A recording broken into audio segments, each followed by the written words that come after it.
This is the X-Zone Broadcast Network, broadcasting worldwide on broadcast affiliates and satellite program providers, including CNN Broadcast Network, Sirius Satellite Network, Star Media, Good News Radio Network, Angel Broadcast Network, Wiki Broadcast Network, and WPBN TV. For more information on the X-Zone Broadcast Network, visit us at www.xzbn.net.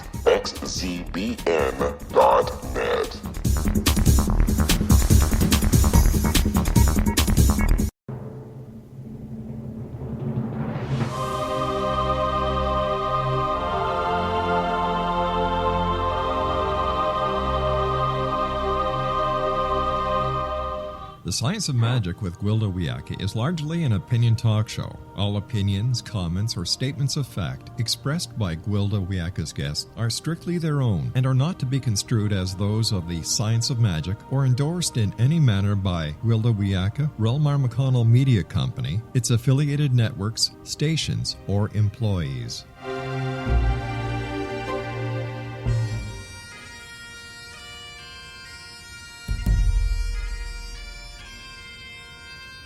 Welcome to the Science of Magic with Gwilda Wiyaka, a program dedicated to uncovering the unified nature of reality and humanity's ever-evolving place as truly galactic beings. For more information on the Science of Magic with Gwilda Wiyaka, visit us online at www.thescienceofmagic.net.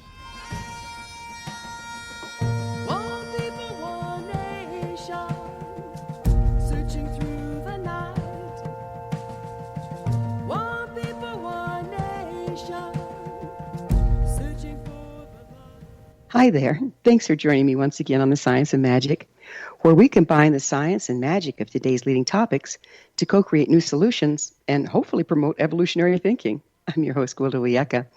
This hour we'll be exploring a dream come true. We spend 1/3 of our lives doing something few think about and even fewer understand: sleep and dream. There are numerous types of dreams.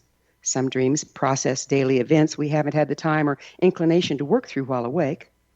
In some, we communicate with people in our lives or those that have crossed. Others warn us when we're falling out of balance to the detriment of our health and well-being. Yet others bring wisdom and information we cannot access during our waking hours. There are daydreams, night dreams, and shamanic dreams, but the most fascinating, whether they're shamanic or not, are those that are prophetic. How can we tell one dream from another? How can we decode the valuable information offered by our dreams? How can we discern if they predict the future in time for it to be useful? Why do we dream at all? Our guest this hour may very well be able to unveil some of these mysteries and more. With us is Loyd Auerbach, Director of the Office of Paranormal Investigations and President of the Forever Family Foundation. For close to 40 years, Loyd has focused on parapsychological education and field investigation. He's the author of Psychic Dreaming, Mind Over Matter, his recently reprinted first book, ESP Hauntings and Poltergeists, A Parapsychologist's Handbooks, and 9 others. His media appearances on TV, radio, podcast, and in print number in the thousands, including ESPN's SportsCenter, ABC's The View, Oprah, and Larry King Live. He works as a parapsychologist, professional mentalist, psychic entertainer, and public speaking and social media skills coach. His website, mindreader.com. Loyd, thanks so much for joining us on the Science of Magic. Thank you, Gwilda. Nice to be here. So, what does parapsychology have to do with dreams?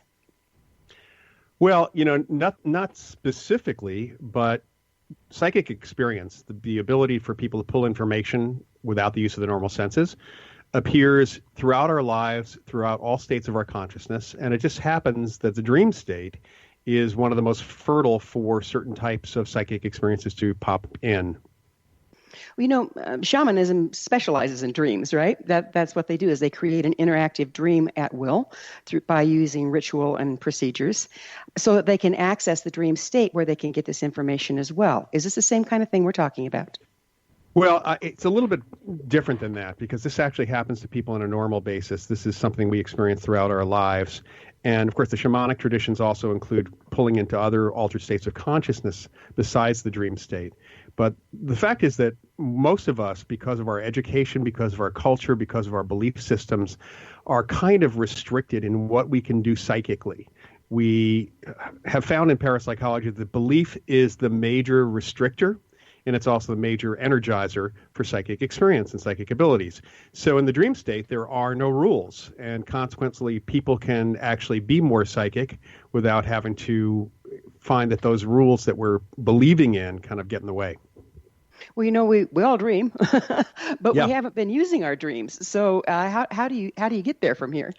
Well, of course, not everybody remembers their dreams. I have people who swear up and down that they never dream at all, which is not really physiologically possible. It's just they don't remember their dreams. And the first step is really learning to remember your dreams, to have dream recall.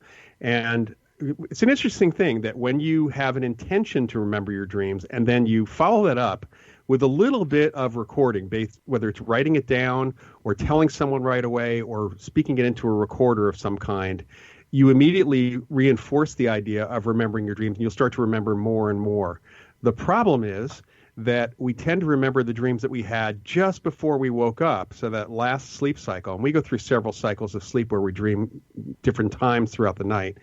And it's only those dreams that wake us up in the middle of the night that we can remember from that time period. But as you learn to remember, as you we're really going to have to pick up on how to remember our dreams on the other side of a quick break here. Loyd and I will return shortly, so don't go away. You're listening to The Science of Magic. Our current episodes are aired daily on the X Zone Broadcast Network, xzbn.net. In service to our listeners, prior innovative episodes can always be accessed on our website, thescienceofmagic.net. The Science of Magic is produced by Relmar Media Company.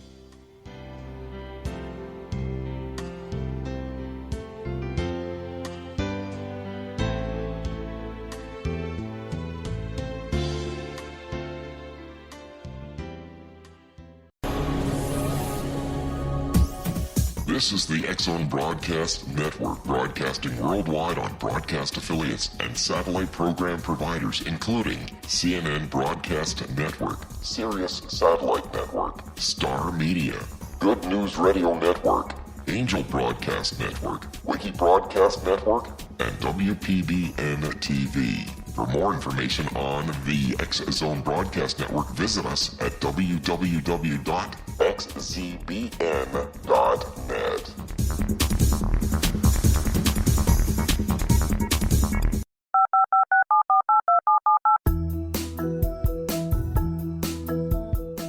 Did you know that when you're on the road with limited data or Wi-Fi, you can still listen to the X Zone Radio Show with Rob McConnell, The Science of Magic with Gwilda Wiyaka, X-1, Dimension X, Space Patrol, and every minute of the X Zone Broadcast Network by calling 213-401-0080, courtesy of Audio Now. No smartphone, app, or internet needed. It saves your data plan, and it's free if you have unlimited minutes. Call 213-401-0080 to listen on any phone, anytime, anywhere. Remember 213-401-0080 for the best of the paranormal, parapsychology, and sci-fi radio programming anywhere, 24/7, 365.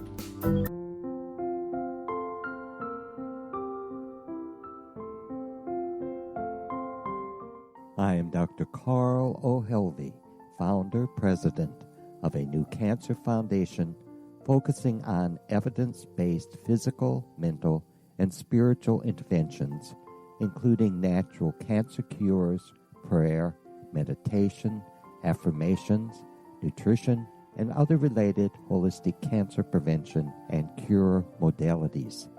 These are used in cancer education, research, and financing care. I ask for your help to continue this important work by donating at www.holisticcancerfoundation.com.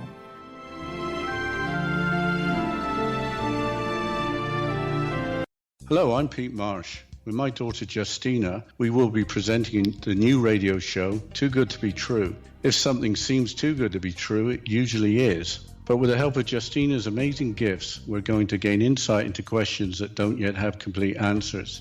Have you wondered who built Stonehenge and for what reason? Why are crop circles found in the same region as Stonehenge and elsewhere? Are crop circles a hoax, or are they created with technologies that we have little knowledge of? Who built the pyramids in Egypt and also in other countries? How and why were they built? Was the Titanic switched with the Britannic as part of a gigantic insurance fraud, or for more insidious reasons? What caused the Tunguska event when trees were flattened over an 800 square mile area in Siberia? Will the new insights be too good to be true? Well, that will depend on what you are prepared to believe. Please join us as we start on this journey together.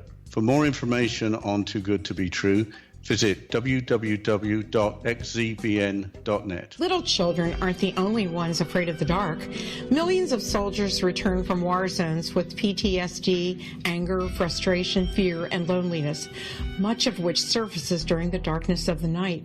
You have the chance to change the lives of these American heroes. Songs and Stories for Soldiers.us provides free MP3 players for these men and women.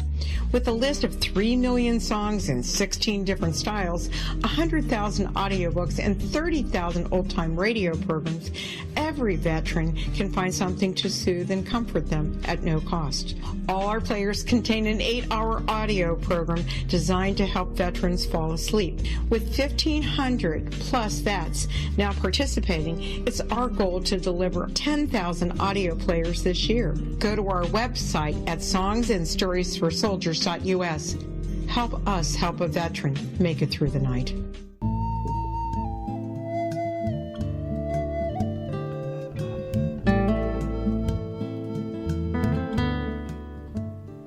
Welcome back. This is the Science of Magic. We're dedicated to unification and evolution of consciousness. I'm your host, Gwilda Wiyaka. Our guest this hour is author and director of the Office of Paranormal Investigations, Loyd Auerbach. His website, mindreader.com. Loyd, we were just working with how to remember your dreams, and that's the same thing we run into in shamanism, is you can access the information, but you have to do something to anchor it in ordinary reality. How do you do it? Well, the best way really, again, is to just write it down or record it in some way. It's really interesting that everybody's experienced waking up in the middle of the night or in the first thing in the morning and having a dream just sitting there, and then it starts petering away over the next 30 seconds to a minute. But if you start immediately going back over it, if you start telling someone, if you start writing it down, it gets fixed in your mind and more detail can even come out. So that's really the best way. And that intention, that idea that I want to remember my dreams, reinforces it over and over again. So as you do it even a little bit, it's going to help you remember quite a lot. Yeah, I have that experience. I'll be writing a book or whatever, and I'll go to bed at night with the intention of, well, I need this next chapter. I need some information on this, and I better have pencil and paper with me because stuff will come through. I'll go, I'm not going to forget that. But then, of course, I do if I don't jot it down. But just 2 words, and the whole thing comes back. That's right. That's right. And the idea of intending to do that before you even go to sleep is a big part of it. So you want to intend that you remember your dreams. And actually, you mentioned the idea of trying to come up with something for a chapter. That's dream incubation, the idea that we give ourselves something to sleep on. And it's been around for thousands of years. People have been doing this since the ancient Egyptians. Yeah, I just go sleep on it, right? Right. Yeah. So all kinds of dreams are there? Well, you know, the different categories of dreams are really interesting because people play with them quite a bit in the dream center, I guess the dream world, if you want to call it that, the dream field. But when we talk about psychic dreams, we're really talking about how psychic ability kind of comes through in its different forms. So we have, of course, shared dreams. Two people go to sleep at the same time, and they wake up and they talk to each other the next day. Maybe it's spouses, maybe it's people who are just friends, and it turns out they had the exact same dream. Now, those are telepathic dreams. Mutual dreaming is not an uncommon thing. We have people who dream about world events or just even about things in their lives real time, so things that are going on right now or things they didn't know about that may have happened the day before, and those kind of fall into the clairvoyance category or remote viewing to some extent. And probably the most common are the precognitive dreams, the ones that people dream about things that happen in the future, things that are going to happen. So those are more common than the other ones. And that's interesting. Is that why we get that feeling of deja vu? That is something starts to happen? Yeah. You know, it's interesting. That's one of, I'm trying to think, it's 50 different explanations now, according to the leading expert on deja vu, Vernon Neppy up in Seattle. The idea that we're in a situation that feels really familiar. And for some people, we recognize that we had a dream about this very situation. And if you're lucky, you actually have the dream rushing back, and you actually know what's going to happen for the next few seconds. Yeah, it's very uncanny. I have that quite a bit. Now, one thing that I've always wrestled with is, okay, so we have these lovely precognitive dreams, but we don't recognize them until they're happening, and it's too late to do anything about it. Is there a way to work more accurately with them? Well, there's two issues here. One is the precognition, psychic experience, psychic information very often is not fully comprehensive. So we sometimes only get partial information anyway. And it's not always going to be, even if you recognize this as precognitive, you may not be able to do anything about it. But we can certainly increase our dream recall. We can certainly have that dream incubation, that intention to go to sleep and get more information. So if you have a dream that you think is about the future, the next night what you want to do is go to sleep, and as you're going to sleep, say, I want to get more information. I want to fill in the blanks for this, and I want to remember it better. And you might actually get additional information about that. Do you feel that once you do get additional information, if you are able to ascertain some landscape that things are going to happen in, can you pick your sweet spot within that? Can you change outcome? You definitely can change outcome, but we have a paradox in parapsychology called the intervention paradox. I'll give you an example. One of the dreams that is in my book that someone wrote to me was that when she was 17, she had a very strong dream that a friend of hers was going to drive to Reno that weekend and get into a terrible accident and possibly die. So she told her friend, and her friend said, yes, I'm going to Reno, but I'm going to go anyway. I mean, that was just a dream is what her friend told her. Turned out her friend didn't go. Now, because the friend didn't go, we don't know if that was just simply a dream that the woman just was worried about her friend, although she didn't know she was going to Reno, or if this was truly a dream of a possible future, and by not going to Reno, she changed the outcome. So we don't know where the information exactly came from, but the future, at least of that dream, was changed. And this is a common thing for us, that you can have a dream, change the outcome, and then the event never happens, so you don't know if it really would have happened anyway, which causes its own form of confusion. Exactly. And once again, shaman, they intentionally go into a dream state to access future information and find the sweet spot within it. And it sounds to me like you're suggesting that we can do the same thing through our dreams by directing our dreams. Right, we can. Although, sometimes the information is not enough. There was a case of a man back in the late 1970s. He was a computer salesman. He called the FAA because he was having recurring dreams about a jumbo jet going down at Chicago O'Hare Airport and everybody dying on the plane. And he actually had detailed information on what was wrong with the aircraft, but not the airline, not the specific date. And he knew approximately the time and the weather conditions, but that was pretty common for the fall of that year. So the person at the FAA took him seriously because he had, and when they checked him out, he had no aeronautics background. But the fault that he described was deep inside the aircraft, which would have taken the plane out for 24 hours to be checked for. And they couldn't do that to the so many dozens and dozens of jumbo jets that were flying in and out of O'Hare for all the airlines. And the event actually happened. So he was missing some vital piece of information to prevent that event from happening. But very clearly, he got information about that event. Wow. Well, did he have any kind of connection, a personal connection, or was it just in general? It's just in general. That's the thing is people have precognitive dreams. We hear about them all the time, about a major disaster about to happen, about an earthquake, about a tsunami, about something else. And, of course, you can't get out of the way of a major disaster. Well, you can't stop a major disaster. You can get out of its way. Right. But he didn't really have any sort of connection. A lot of psychic information seems to come from very emotional events. And what I mean by that is that people react to certain events very emotionally. And when there's a big disaster, there's an outcry of emotion. And that seems to have ripple effects going back into the past. Yeah, back and forward in time, doesn't it? Right. And that makes you wonder about time itself, right? Well, it's always funny when people tell me you can't predict the future. I ask them to tell me what the physics of time is, because that's still up in the air as far as physicists are concerned. Right. Where does dream information come from? I guess it depends on the specific dream. A lot of it comes, just normal dream information comes from what's in our unconscious. Well, let's face it, we read and see and are exposed to a ton of information from the time we're born to when you have that dream. There are dreams where people think, they swear they have to do with past lives. It's the same thing with past life regression.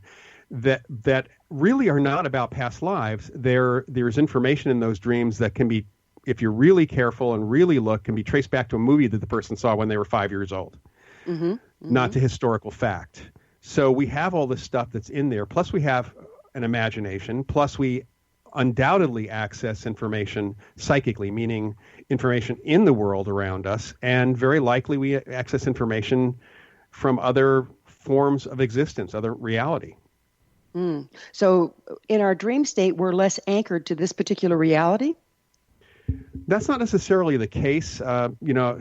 If you look at dream interpretation, look at dream work, most people try to figure out what the symbols of a typical dream happens to be. Not all dreams are psychic dreams. A lot of dreams actually reflect what's going on for us psychologically, emotionally, and they come through as metaphor, as stories. And, from the shamanic storytelling tradition, I think that you can kind of interpret the dreams that way. There are some really wonderful people in the dream field. One of them's Gail Delaney here in San Francisco, who, when she's worked with dream groups, her method is to have people not describe or not say the name of the things they saw in their dreams. So if they saw a long, slightly curved tubular thing that's yellow, don't name it a banana, because as soon as you name it a banana, it's a banana. And Right. And by describing it, she says, okay, if you were a Martian, what would that look like? Just describe it without naming it. Describe it without categorizing it. You don't know what it is, just describe its features. And that's something we do in parapsychology also, even with remote viewing work, because as soon as someone labels or names or categorizes the information, if there's missing information, it gets filled in by the mind. And we're wrong. So the whole idea here is we may not be accessing other realities. We could be accessing our own symbols, but the symbols are sometimes incomplete, or our memory of them is incomplete. I understand we dream in low alpha and theta. Do different kinds of dreams consistently occur in different brainwave states? Doesn't seem that way. It's typical that adults don't have nightmares. That's something that kids typically have, but there are some adults that actually still have nightmares. And no one's pinned down like a particular type of dream. Not even the lucid dream state occurs specifically with certain brainwave states. Although it's possible to influence your physiology from within the lucid state based on the research that Stephen LaBerge did over at Stanford University. You can actually change the rate of your rapid eye movement, apparently, if you're in a lucid state, and do something to do that. Right. And, again, the shamanic tradition, if you go into the shamanic journey, it drops you down to 7.5 hertz, which is basically that of the planet, and then you slip into theta. But you're conscious. It's a lucid dream, and you can change your heart rate. You're breathing easily, but your heart rate actually can be changed. A lot of physiological changes can happen intentionally when you're in that state. Why do you suppose that is? Well, we have an incredible mind-body connection that we're not making use of because Western medical science doesn't think that that's important. So, it's a very, very strange thing, considering that most pharmaceuticals, at least until recently, were matched. The control group were taking a placebo, which had often a real effect, and all you needed was a certain percentage above placebo effect to put the drug to market. The placebo effect itself is a mind-body effect. It's the standard by which so much medical research is done, and they have no clue how that works because it's a mind-body effect. It's amazing how we try to separate mind, body, spirit, emotions, and then think we have the whole picture, isn't it? Yeah, it just, we don't have the whole picture. And, I've talked to doctors. I've got another book coming out actually from Llewellyn in July called Mind Over Matter. And there's a whole chapter on psychic healing. And, the interesting thing about healing is that we heal and harm ourselves quite a bit. And doctors are pretty well aware, even in Western medicine, that a patient who does not want to get better does not get better. We have this effect on our bodies when we're conscious, and we certainly have that effect when we're dreaming as well. And isn't it also an issue of belief? If we don't believe we can get better, we don't. That's correct, and that's the whole basis of the placebo effect. People are actually, there was a study last year, I believe it was, comparing an oral placebo, like a pill, like a sugar pill, versus an injection of saline. And they were told, and some of the groups were actually told that it was a placebo, although I don't think they really understood what a placebo was necessarily. And the injectable placebo did better than the pills because we believe that an injection is more powerful in Western medicine than a pill. That's amazing. Just amazing. Well, it's just about that magic moment again. We're going to take another little break. Loyd and I will return to our discussion on the other side, so don't you go away. We're coming to you through the X-Zone Broadcast Network. Don't miss the other fine shows and hosts on xzbn.net. You're listening to The Science of Magic, your resource for creative solutions in a changing world, thescienceofmagic.net.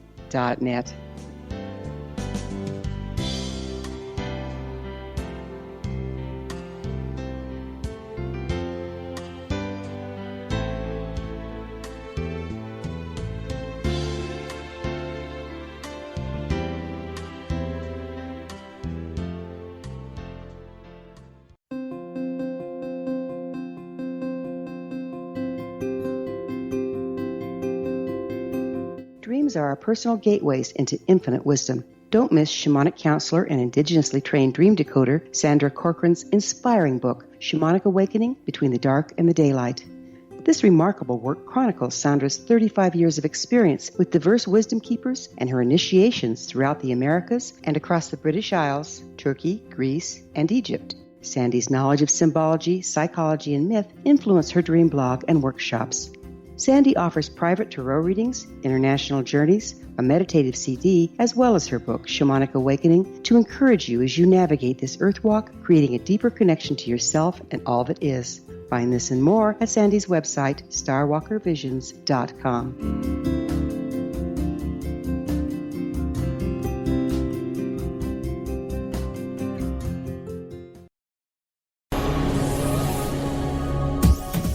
This is the X-Zone Broadcast Network, broadcasting worldwide on broadcast affiliates and satellite program providers, including CNN Broadcast Network, Sirius Satellite Network, Star Media, Good News Radio Network, Angel Broadcast Network, Wiki Broadcast Network, and WPBN TV. For more information on the X-Zone Broadcast Network, visit us at www.xzbn.net.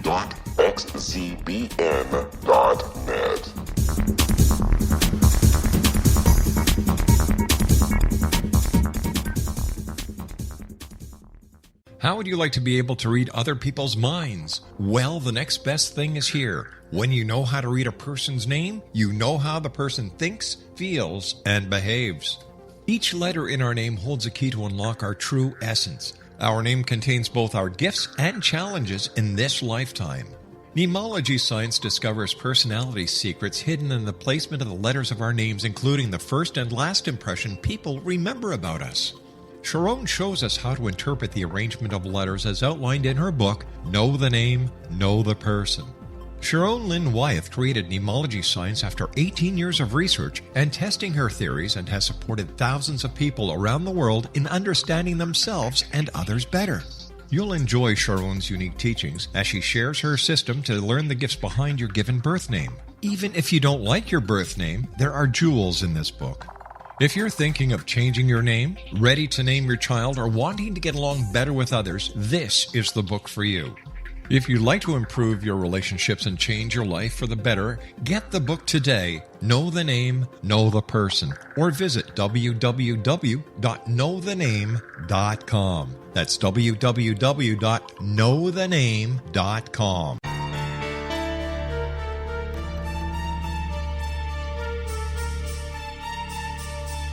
Hello, I'm Justina Marsh, and with my dad Pete, we are going to present a new show called Too Good to Be True. Together, we are aiming to discover more truths about this world and beyond. Do you have unanswered questions about the world? Do you ever wonder about aliens, conspiracy theories, or the universe? There are many shows discussing subjects such as pyramids or UFOs, but we want to relay this information based on our own research, including from spiritual means. Hopefully, listeners will be helped with their own beliefs and will appreciate the psychic insights that add to the previous research and information. We both look forward to sharing this insight and beginning this journey with our listeners. Visit xzbn.net for more information about when to listen.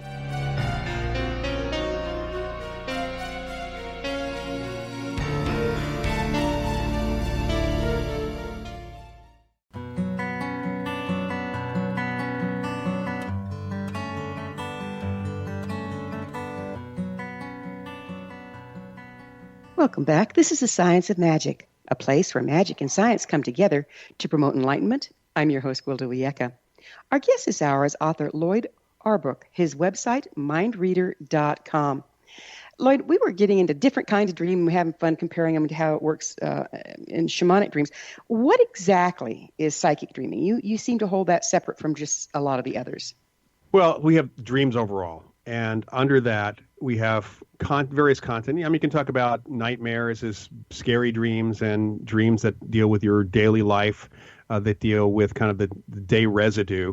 Psychic dreams simply are dreams that connect with reality in a way that brings in information that you could not possibly have known. So as I mentioned earlier in the show, people do share dreams. Those are mutual dreams. That's telepathy. We have people who pick up information about distant events, kind of a remote viewing dream. We have people who pick up information about the future through precognitive dreams. And occasionally there may be dreams that might support the idea of a past life. But there are also dreams that allow you to heal yourself. The idea is that psychic information or psychic abilities come through in that particular state of consciousness. That makes it a psychic dream. And the interesting thing is that everyone who has these dreams, when I was interviewing people and getting letters from people and surveys, everybody said they knew it was a psychic dream because it felt different. Mm-hmm. That was it. They couldn't describe necessarily, the dream was like no other I ever had. It felt different. It felt realer than real. All those kinds of descriptors always come through that indicate that the person subjectively knew that this connected with reality. My daughter, I call her a dreamer. She used to do some pretty impossible things while sleepwalking. So several times, working in total darkness, she'd stack the entire living room furniture over 6 foot high against one wall. She's 12, right? And Wow. Then she'd lay out articles from all over the house on the wood floor in an intricate pattern. We couldn't reproduce it. It was so precise. Have you ever heard of such a thing? I've not heard of sleepwalking to that extent, but it's likely that she was using a little bit of psychic ability to kind of maneuver and help her do everything she needed to do. Yeah, it was pretty phenomenal. Are people actually able to move objects in their sleep, in their dreams? It's pretty rare, but we do have a couple of cases on record of poltergeist agents. A poltergeist is a situation where there's a lot of physical activity, usually very chaotic, and it comes from a living person, not from a spirit. And we have a few cases where when the person's dreaming and having a kind of a scary or stressful dream, that things in the room might actually be upset. Yeah. That's amazing. And it takes you back to wondering about, okay, so how much of it are we doing ourselves in our dreams and in our waking, and how much is spirits or ghosts? Yeah, in all the years that I've been doing investigations and all the research that I've done and reading I've done, which the literature in our field in parapsychology, psychical research goes back to the 1800s, late 1800s. Mm-hmm. And the early researchers were ghost hunters, essentially. They were doing investigations of apparitions and hauntings and poltergeists and all these things. And it's really interesting that in the physical activity type cases, it's pretty rare for an actual entity or spirit to be doing it. It's most likely that it's a living person. We do have cases, however, and I've got a couple cases that are still ongoing, where the entity has been seen many times, has interacted with people, whether it's the witnesses, various witnesses, or psychics and mediums, and they can also move objects. And apparently they learned how to do it. Apparently when you die, you don't suddenly become psychokinetic. It's something you have to learn. And that's shown in the movie Ghost, actually. There's kind of a nice demonstration of that idea in the movie Ghost. Right. It's, again, how much do we have to do with what happens in our world before and after death that are taken as psychic phenomenon versus real psychic, what we would normally think of as psychic phenomena? I think we're more responsible than one might think. Yeah, the psychokinesis research I've done over the years, it's really interesting that we have a natural aversion, apparently, to take personal responsibility. Yeah, I think Americans are actually worse than possibly everybody else in the world at this point. But the reality seems to be that we do have an influence on things around us. Probably the most common thing for people today is effects on our various electronics. When we're in bad moods, when we're stressed out, things don't work properly. And the research on human-machine interaction kind of falls into this. So we have this influence on things. And possibly, there could be somebody who could influence all of reality, except that there's this consensus. We're all connected in the force, you might say. And so there's a consensus of what reality is. And it's not as fluid, perhaps, to say that some psychic could actually change the reality that we live in, because there's all these other people who have all agreed unconsciously that this is what reality actually is.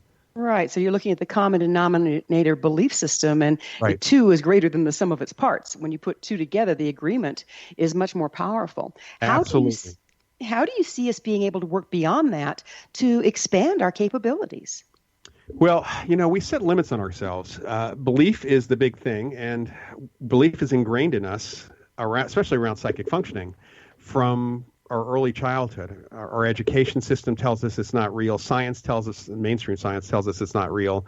The religions tell us it's either evil or bad or twisted a little bit. Folklore has its own interpretations of things. And what we've seen is that people who can get past their beliefs, often by seeing other people do it. It's really interesting that when you see someone else do something that seems impossible, it makes it a lot easier for you to do that. And that's happened throughout history in sports performance, athletic performance, again and again and again. And there's a lot of kind of comparison, I think, between sports psychology and the psychology of being psychic here. Right, because like in sports, the minute somebody breaks a speed record, then a whole bunch of other people follow right on. It can be done. Maybe I can do it. That's exactly right. Roger Bannister did that in 1954 when the 4-minute mile was physiologically impossible. And then dozens of people have done it. And, today it's a little bit more difficult for athletes because if they're really good performers, they're immediately accused of steroid use. Yeah, you got to love it. It has to be the drugs, right? Back to that. Hey, which let's talk. Keeps people back, yeah. Yeah, let's talk a little bit about remote viewing as a form of dream. And of course, remote viewing is also a shamanic skill. What is actually going on there? Are we bilocating? There's two ways to look at this. And I think I've worked with a number of psychics. I know a number of them remote viewers from the Stargate program, the U.S. government Stargate program. I actually co-wrote a book about the U.S. and Russian programs called ESP Wars. And remote viewers tend to know the difference between picking up, bringing information in, and having an out-of-body experience and going there, bilocating, if you want to call it that. Ingo Swann, who was kind of like the father of the method of remote viewing for the government and for the public programs back in the 1970s, was an amazing out-of-body traveler. I mean, he was studied in a laboratory for that sort of thing. He wrote a great book called To Kiss Earth Goodbye, where he traveled out of body to Saturn and Jupiter, and his descriptions of the planets when brought back, which scientists said could not be possible, were confirmed by Voyager a couple of years later when the space probe got there. So he knew the difference between going out and pulling information in. And it is a difference. There are different methods of remote viewing that came out of the Stargate program, but the basic method, just sitting down, opening your mind, letting yourself be open to pulling information from whatever that target happens to be, it doesn't shift you away from where you are. And in fact, most remote viewers can have great conversations, can be questioned while the process is happening, so that someone can pull more information out of them. There's this interesting thing that I saw on NASA, and this might seem unrelated, but stick with me, where the electromagnetic field of the Earth and the electromagnetic field of the Sun cross. Yeah. Every place they cross, it creates an X point.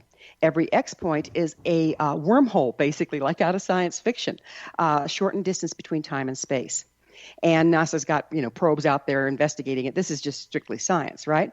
Well, we all have electromagnetic fields around our bodies, and all the trees do, all the plants do. Do you think that that's what we're using to navigate to different places, even though we stay in the same place, as we send our consciousness through these wormholes created electromagnetically?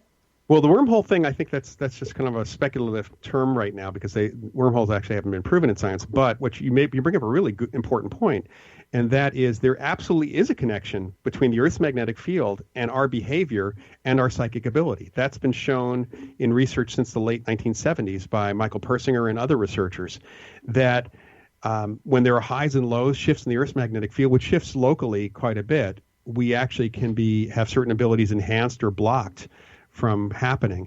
And we do have an electromagnetic field around us. It does interact with the Earth's magnetic field. Our brains interact with the Earth's magnetic field.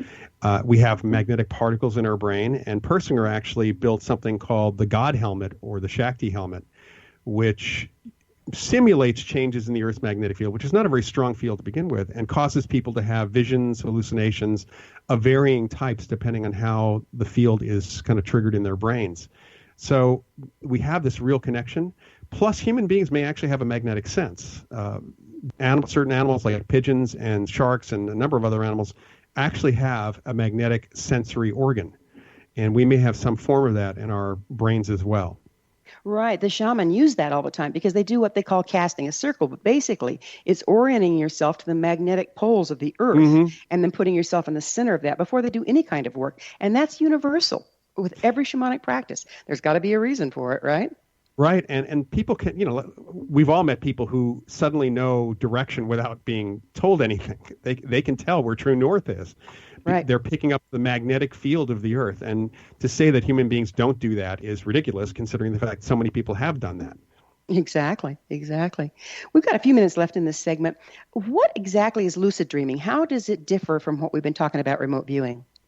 So lucid dreaming is a very specific type of dream in which you are awake and conscious that you are dreaming while in the dream state. So you are asleep, your body's asleep, you're having a dream, something makes you suddenly aware that you're dreaming. And the nice thing about lucid dreaming is you can just be an observer or you can actually be a controller. So you can actually take control of what you're doing in the dream and even change the dreamscape itself.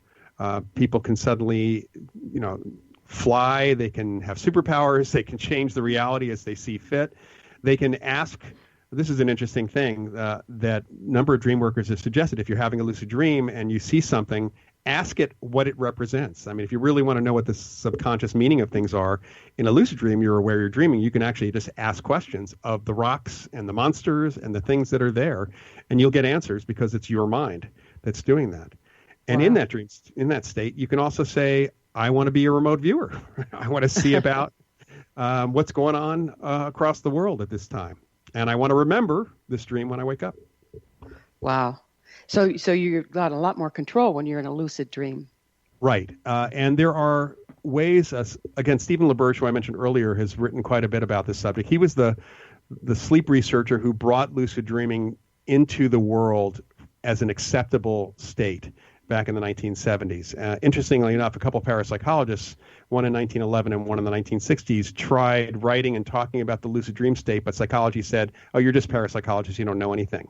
Yeah. And it took LaBerge actually to finesse that without mentioning its past until much later and get it accepted.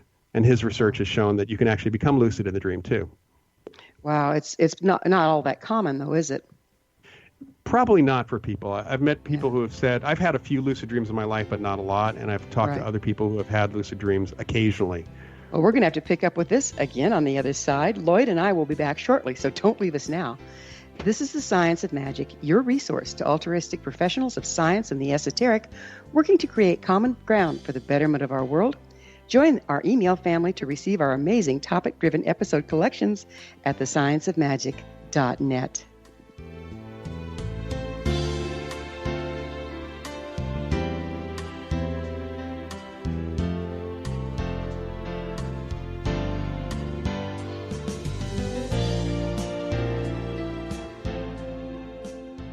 Hi everyone, Rob McConnell here, and I wanted to spend a moment on internet streaming. Everybody has heard about internet streaming, but not many know much about it. Did you know the internet streams just about everything? Movies. From new releases to old classics. TV shows. Almost every show, every episode, and much more. But the question has always been, how do you do it? Well now, thanks to the folks at 123 Ready TV, I have the answer for you. They have developed a simple program app, 123 Ready TV, that you install on your Windows PC, Android smartphone, or Android tablet that can have you streaming like a pro in less than 5 minutes. You truly won't believe how much is available or how easy it is to do until you try. And for a one-time cost of only $19.99, this product is a real winner. To learn more about 123 Ready TV, visit our website at www.xzbn.net.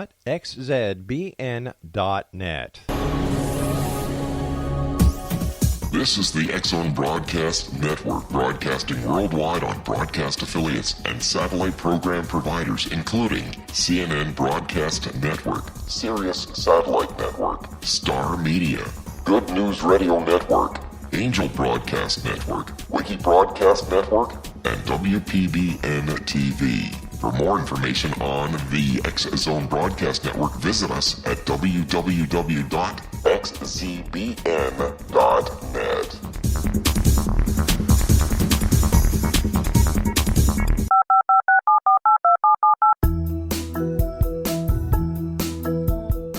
Did you know that when you're on the road with limited data or Wi-Fi, you can still listen to the X-Zone Radio Show with Rob McConnell, The Science of Magic with Gwilda Wiyaka, X-1, Dimension X, Space Patrol, and every minute of the X-Zone Broadcast Network by calling 213-401-0080, courtesy of Audio Now.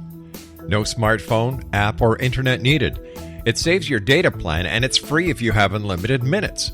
Call 213-401-0080 to listen on any phone, anytime, anywhere. Remember 213-401-0080 for the best of the paranormal, parapsychology, and sci-fi radio programming anywhere, 24/7, 365.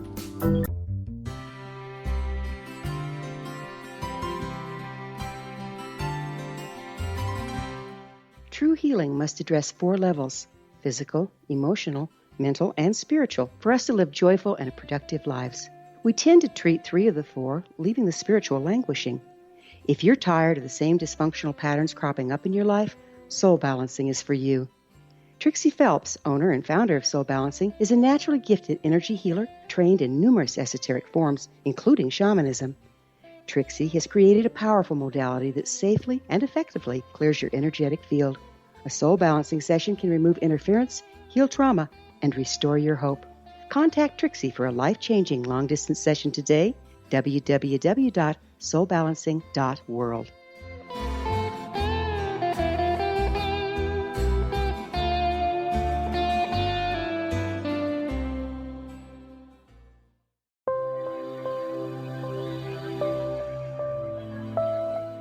There's a legend shared by many indigenous cultures of a time when the nations were cast to the 4 corners of the world. Each nation was given a body of sacred knowledge that held a different portion of the truth to preserve. True reality could not be known until all the nations reunited, combining the information. If a single one was missing, the world could not be reborn and darkness would prevail. The Science of Magic Radio is dedicated to reuniting the sacred knowledge.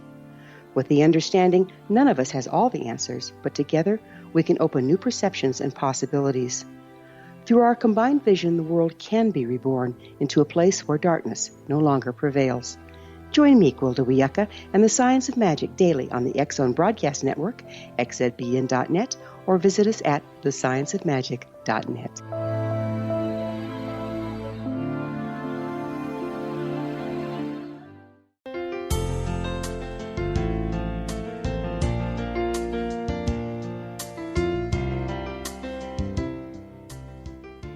Welcome back. This is the Science of Magic, bringing together gifted people of service to the world.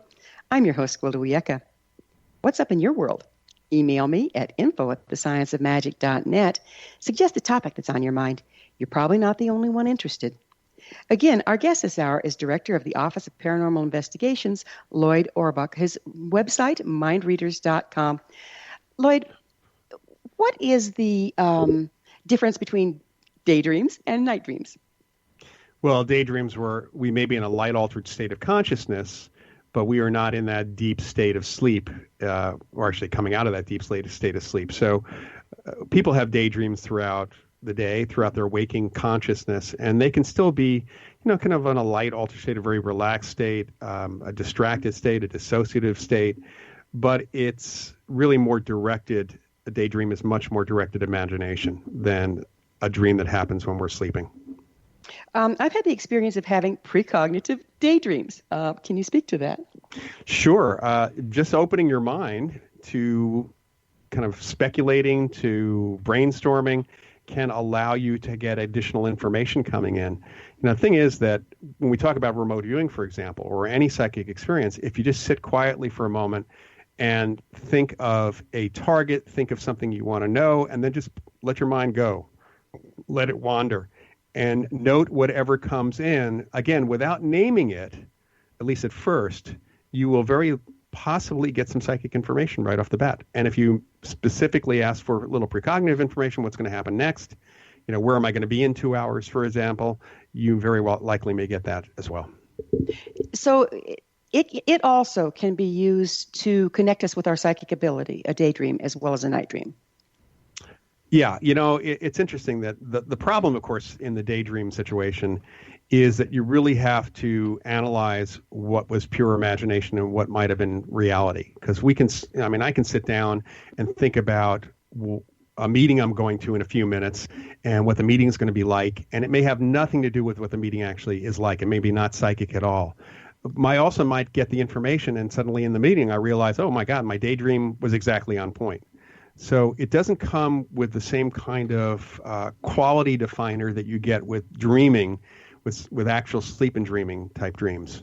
Because you're interfacing with ordinary reality at the same time you're daydreaming. That's correct, yeah. Here's another interesting thing. Shamanically speaking, again, it was believed or is believed that if you can't dream a thing or, daydream a thing even, you can't create it. So the imagination is not only where we get information about our world and, in night dreams, we're deeper into the imagination, but it's also where we create what we want to have happen.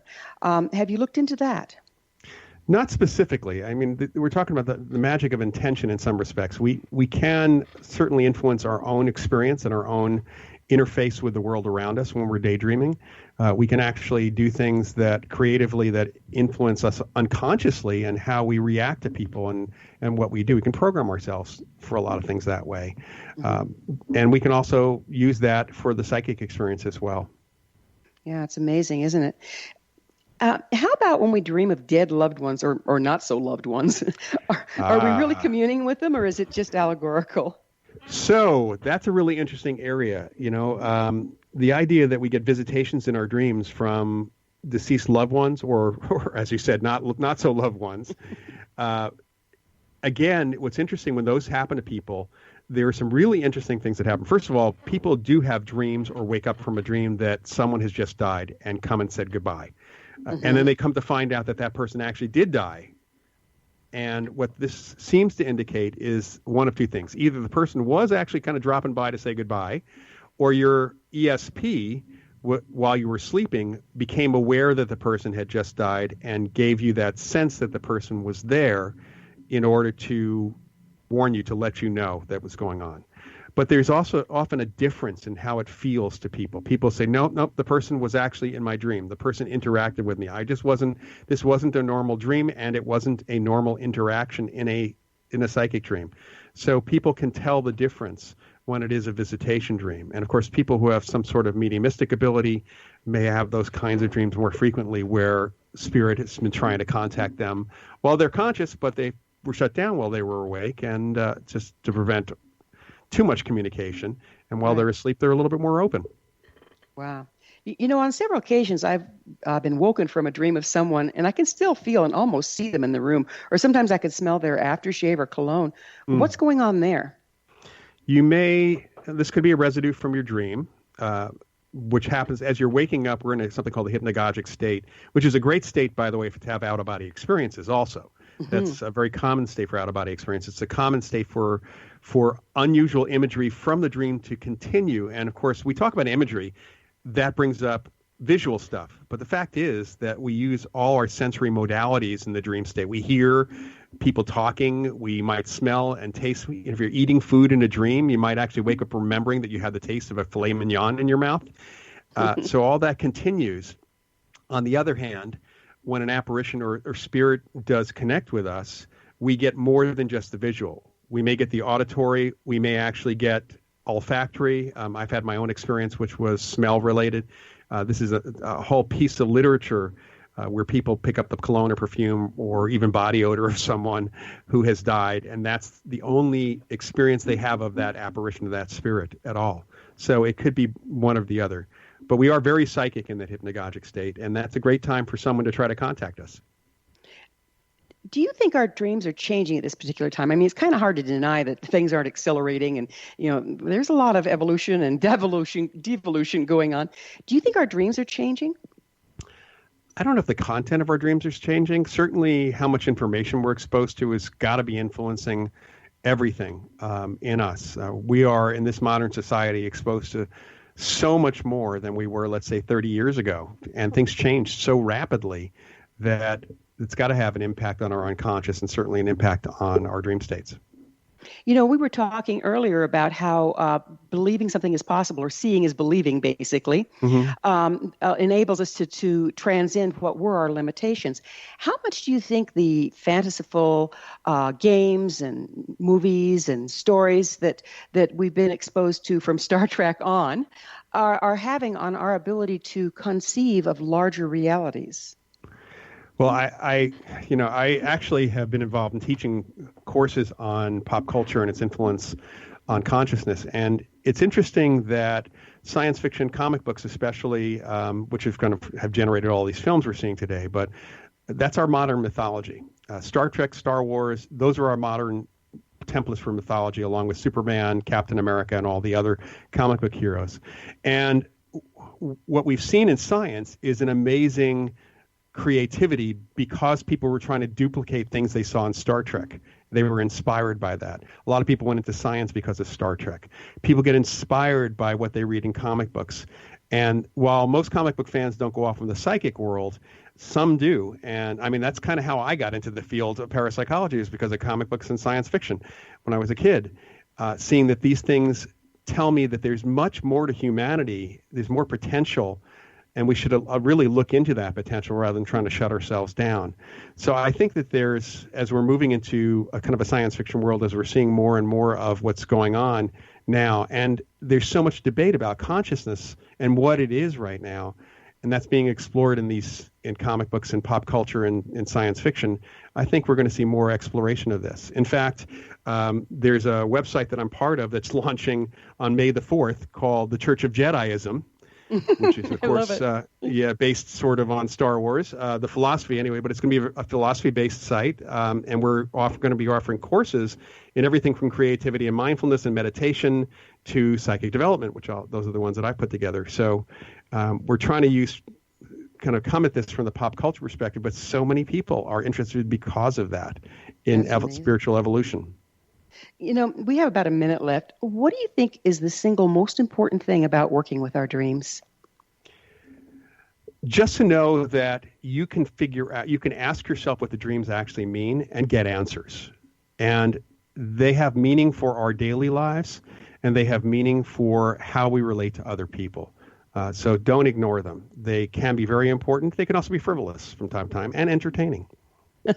Do you think that by working with our dreams, isn't interpretation kind of an individual thing, but also, like you said, there's these commonalities from our culture and archetypes and that sort of thing. How can we tell the difference between our personal interpretation and one that's more related to the general psyche? Consider the dream a story. So you look at the story, all the elements in the story should be taken as a whole, not just individually. Most of those dream dictionaries talk about individual elements or symbols, but really look at the whole thing as a story. And what's the story? What's the lesson, the moral of the story? What's it trying to tell me? And that's the question you really want to look at.